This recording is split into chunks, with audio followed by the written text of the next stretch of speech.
Welcome to my class. I am Abdus Salam, Assistant Teacher, Rajshahi Collegiate School, Rajshahi, Bangladesh. My dear viewers, we are going to make this video with a special purposes. That is, সামনে যে SSC school exam এবং HSC exam আছে, এই এক্সামে tag question বলে একটা term থাকবে যা 5 মার্কের অ্যান্সার করতে হয় ট্যাগ কোশ্চেন। এই ট্যাগ কোশ্চেন কত সহজে এবং চমৎকারভাবে শেখা যায় সেইটা নিয়ে আজকের ভিডিওটা। আশা করি ভিডিওর শুরু থেকে শেষ পর্যন্ত দেখবা এবং ট্যাগ কোশ্চেনের যে ছোটোখাটো প্রবলেমসগুলো আছে সেটা একবারে কনফার্ম হয়ে যাবা এবং ট্যাগ কোশ্চেনে 100% মার্কস পাবা। এই উদ্দেশ্যে আজকের ভিডিওটা। Please follow it. Tag question.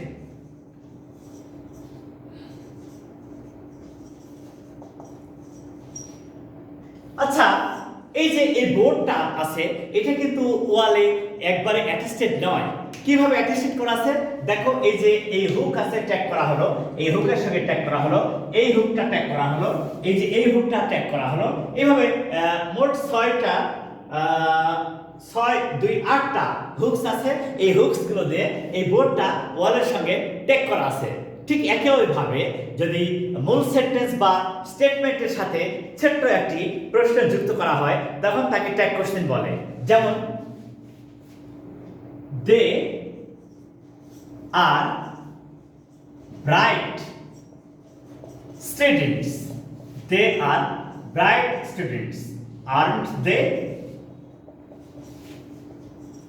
They R bright students. Aren't they?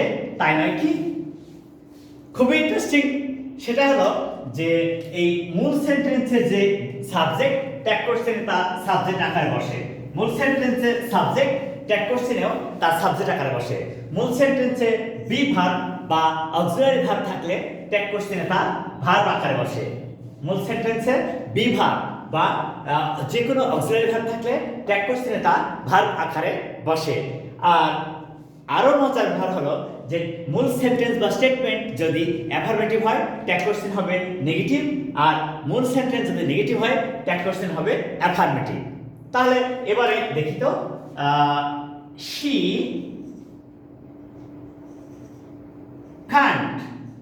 Kant meet you. She can't meet you regularly.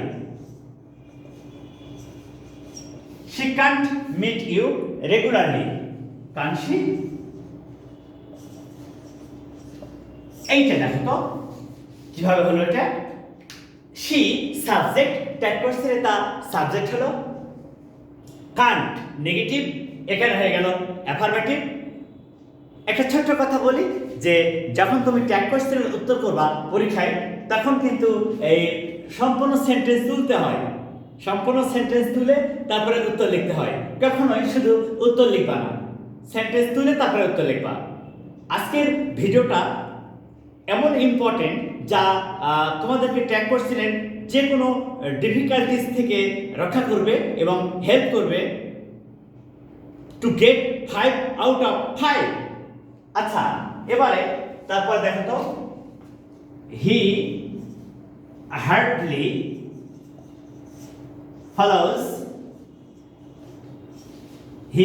follows the rules of study. Does he? Follow করে কি? আচ্ছা, he hardly follows the rules of study. সে খুব কমই পড়ালেখার নিয়ম follow করে কি? আচ্ছা, এখানে একটা বিষয় আমরা নোটিস করব, সেটা হলো কি হার্ডলি। এই হার্ডলি থাকার জন্য এই ওয়ার্ডটা নেগেটিভ আইডিয়া দেয়, তাই ট্যাগ কোশ্চেন অ্যাফার্মেটিভ হলো। তাহলে কি কি হতে পারে এরকম দেখো তো, hardly, scarcely, rare, seldom, few, little। আচ্ছা, এই ওয়ার্ডসগুলো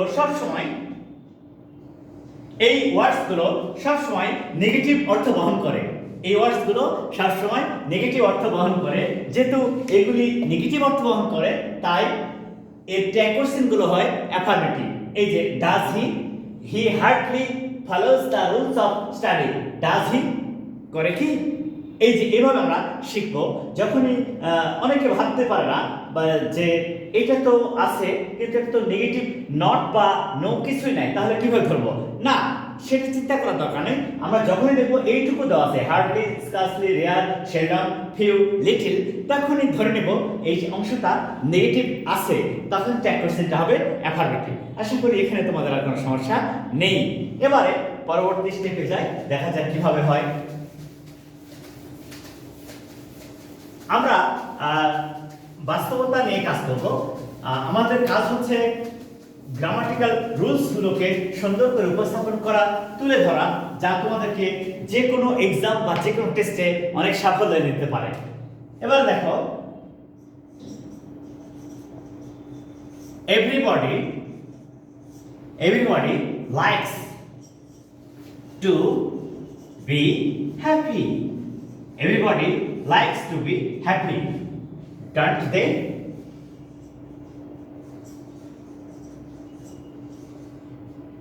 এই যে আমরা এখানে একটা বিষয় খেয়াল করব, এভরিবডি, এভরিওয়ান, সামওয়ান, সামবডি।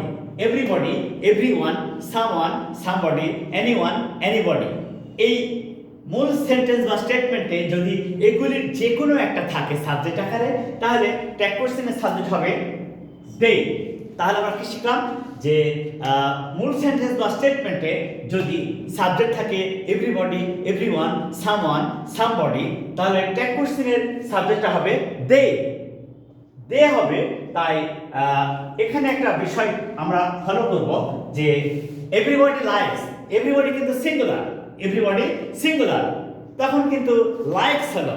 কারণ তোমরা তো জানো যে subject third person singular number হলে ভার্বের সাথে এস বা ইএস যুক্ত হয়, কিন্তু যেহেতু নিয়ম বলছে এভরিবডি থাকলে ট্যাগ কোশ্চেনের সাবজেক্ট হবে দে, দে তো প্লুরাল, তাই ভার্ব হয়ে গেল ডন্ট। আর যদি সিঙ্গুলার হতো তাহলে হতো ডাজন্ট। আশা করি তোমাদের এখানে আর কোনো সমস্যা নেই। এবার দেখো,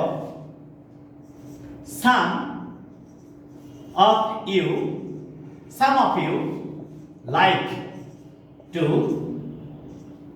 watch. Some of you like to watch movies. Some of you like to watch movies. আচ্ছা, some of you আসলে ইউটা হচ্ছে সাবজেক্ট। তাহলে এখানে আমরা কি ফলো করব? যদি কখনো কোনো সেন্টেন্সের সাবজেক্ট এরকম দেখি some of you, many of you, most of you, several of you, few of you, তাহলে আমরা ধরে নিব যেটা ইউ সাবজেক্ট। তাহলে ইউটার সাবজেক্ট আকারে কাজ করলে কি হবে? Don't you. তাহলে এটা হবে আমাদের ডন্ট ইউ। আশা করি এখানে তোমাদের আর কোনো সমস্যা থাকবে না। তাহলে কি করছি? যদি বলছি আমরা যে সেন্টেন্সে যদি সাবজেক্ট স্টেটমেন্ট বা মূল সেন্টেন্সের সাবজেক্ট যদি some of you, many of you, most of you, several of you থাকে, তাহলে ট্যাগ কোশ্চেনের সাবজেক্ট হবে ইউ। কারণ এই যে এই ইউটাই এখানে যে হবে সাবজেক্ট, আর যেহেতু ইউ এই জন্য সেই অনুযায়ী ভার্বটা হবে ডান্ট। এভাবে আমরা ফলো করব। এবারে দেখো, most of us like to lead a happy life. Most of us like to lead a happy life. এই যে us, আমরা এখানে একটু ডিফারেন্টলি চিন্তা করব। সেটা কি? some of us, many of us, some of us, many of us, most of us, few of us। আসলে আসটা হচ্ছে সাবজেক্ট, এই আস হচ্ছে অবজেক্ট ফর্ম, এর সাবজেক্ট ফর্মটা কি? উই। তাহলে আসের সাবজেক্ট ফর্ম হচ্ছে কি? উই। যখন ফ্রেজ আকারে বসছে, এটা ফ্রেজ আকারে বসছে, সাবজেক্টটা হচ্ছে ফ্রেজ আকারে। মোস্ট অফ আস আমাদের বেশিরভাগই, সাম অফ ইউ তোমাদের কেউ কেউ। তাহলে এই যে এইটা আস, এর এই আসের সাবজেক্ট ফর্ম হচ্ছে উই, আর এটা প্রেজেন্ট ইনডিফিনিট টেন্স, তাহলে হবে ডন্ট উই। ডন্ট উই, তাই নয় কি মাই ডিয়ার ভিউয়ার্স? আসলে যেহেতু আমাদের এক্সামটা একেবারে হাতের নাগালে, হাতের কাছে, তাই এই গ্রামাটিক্যাল রুলসগুলো ব্যবহার করে কত সহজে এক্সামে সাফল্য এনে দিতে পারে, তাই আমরা এই ভিডিওটা করছি। আসলে আমাদের উদ্দেশ্য হচ্ছে তোমাদেরকে গ্রামাটিক্যাল রুলস শেখানো, বোঝানো এবং সেটা বাস্তবে প্রয়োগ করে সাফল্য এনে দেওয়া। আসলে এখানে আর তোমাদের সমস্যা থাকবে না, তাই আমরা চেষ্টা করছি কিভাবে আরো সুন্দর করে ভিডিওগুলো তোমাদের কাছে উপস্থাপন করা যায় সেই নিয়ে আমরা কাজ করছি। আচ্ছা, এখন যে সেন্টেন্সটা উদাহরণ দেব সেটা অত্যন্ত চমৎকার, অত্যন্ত ভালো এবং গুরুত্বপূর্ণ। সেটা কি দেখো তো, follow your parents, follow your parents, তোমার পিতামাতাকে অনুসরণ করো। আচ্ছা, এটা কি ভার্ব অবজেক্ট। তাহলে আমরা কিন্তু একটা বিষয় শিখে এসেছি সেই ছোট্টকাল থেকে, সেটা কি যখনই ভার্ব প্লাস অবজেক্ট বা ভার্ব প্লাস এক্সটেনশন থাকে সেটা ইম্পারেটিভ সেন্টেন্স হয়। আর ইম্পারেটিভ সেন্টেন্স দ্বারা আদেশ, উপদেশ, অনুরোধ, নিষেধ প্রকাশ পায়। তাহলে এই ইম্পারেটিভ সেন্টেন্সকে ট্যাগ কোশ্চেন করলে কিন্তু সবসময় ফিউচার টেন্স হয়। আচ্ছা, ইম্পারেটিভ সেন্টেন্সের সাবজেক্ট কি থাকে? নো, এটা ইউ সেকেন্ড পারসন সাবজেক্ট উজ্জ্বল থাকে। তাহলে যে কোনো ইম্পারেটিভ সেন্টেন্সকে ট্যাগ কোশ্চেন করলে তা ফিউচার টেন্স হবে। তাই এর সেকেন্ড পারসন সাবজেক্ট, তাহলে ওন্ট ইউ, ওন্ট ইউ। এবারে ফলো করো, দেখো তাহলে আমরা কি শিখলাম এখানে? আমরা শিখলাম যে যে কোনো ইম্পারেটিভ সেন্টেন্সকে ট্যাগ কোশ্চেন করলে সেটা ফিউচার টেন্স হবে। আর ইম্পারেটিভ সেন্টেন্সের সাবজেক্ট উজ্জ্বল থাকে, তাই আমরা সেকেন্ড পারসন সাবজেক্ট ইউ ধরে নিই। এটা অ্যাফার্মেটিভ, তাই হয়ে গেল নেগেটিভ। এবার দেখো, don't waste time, don't waste time will you, সময় অপচয় করো না, করবে কি? সময় অপচয় করো না, করবে কি? এভাবে আমরা এই কাজগুলো করতে পারি সহজে। আচ্ছা, এবারে দেখো তো, let's follow the rules of study, let's follow the rules of study. আচ্ছা, লেটস অর্থ লেট আস, এই আসে সাবজেক্ট ফর্ম উই।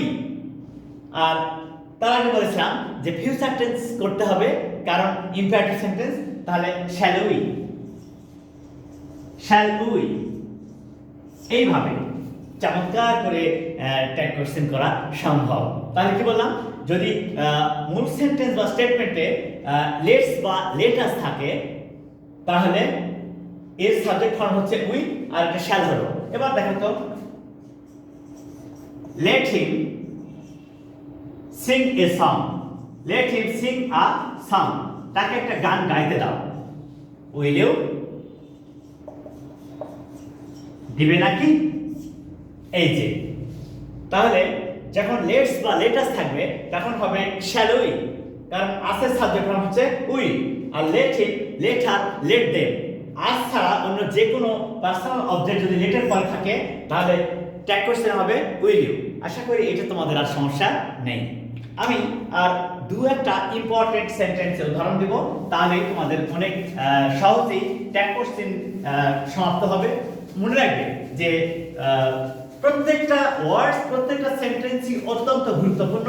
আমি এখন যে উদাহরণটা দেব সেটা অনেকেই তোমরা প্রবলেম ফেস করো, যা অনেক হেল্প করবে। দেখো তো, he said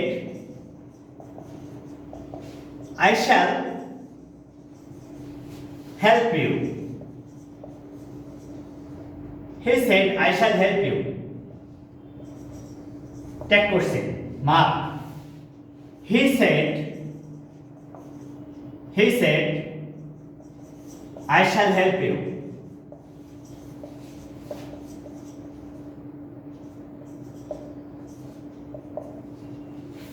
He said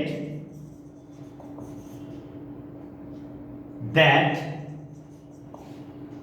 I had made a plan. দেখো তিনটা সেন্টেন্স তিন রকম। ট্যাগ কোশ্চেন মার্কসটা দেওয়া আছে কোথায়? এই ট্যাগ কোশ্চেন মার্কস ফলো করলে তুমি কারেক্ট উত্তর দিতে পারবা, তাছাড়া কিন্তু পারবা না। যেমন দেখো, he said I shall help you, invert comma শেষ, ট্যাগ কোশ্চেন আছে ইনভার্ট কমার বাইরে, তুমি কিন্তু তখন ইনভার্ট কমার ভিতরে অংশ ব্যবহার করতে পারবা না। তাহলে ট্যাগ কোশ্চেন হবে এই অংশে, didn't he,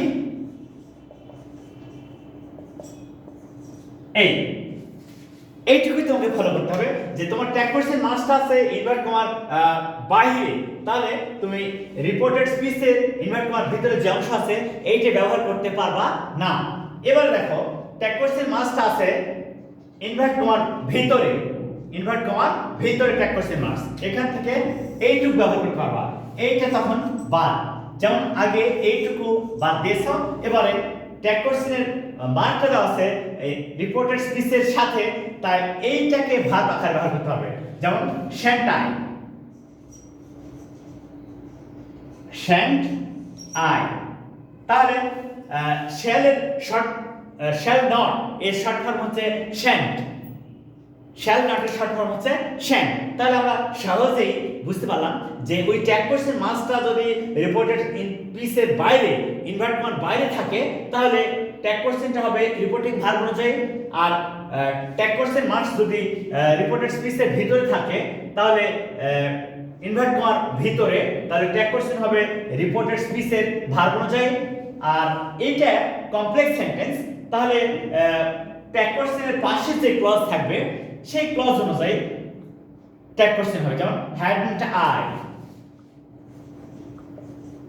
hadn't I. So, my dear viewers, I hope now you will be happy to learn in this easy way with Abdus Salam, assistant teacher, Rajshahi Collegiate School, Rajshahi. My dear viewers, please share my videos to your friends and tell them to share and like and subscribe. Assalamu alaikum.